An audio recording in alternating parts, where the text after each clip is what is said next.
In this tutorial, I'll show you how to install Composer on Windows 10, so let's get started.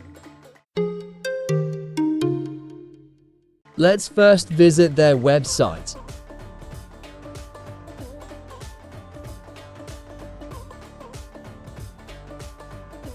Download.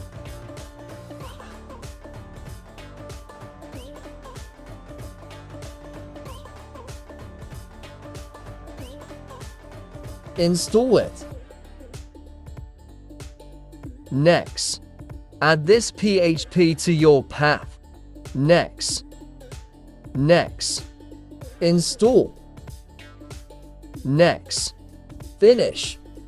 Open your command prompt next. Type Composer.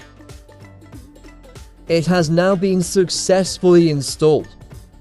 The installer can now be deleted. Thanks for watching.